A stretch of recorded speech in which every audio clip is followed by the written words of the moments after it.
Hello guys, time to visit dentist, no? Parang marami nang kumakapit sa ngipin. Alam nyo guys, mahirap ngayon pag hindi alagaan yung ngipin. Kailangan alagaan para lalo na pag senior citizen na, baka mamaya bungal na lahat. Ayan, ang bait pa naman ng dentist ko. Isa na yung dentist ko mula nung nag-COVID hanggang ngayon. So at least, no?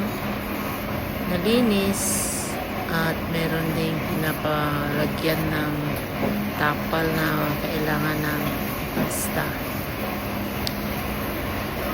At least may nagawa akong mabuti sa aking buhay, sa aking katawan ngayong 2025.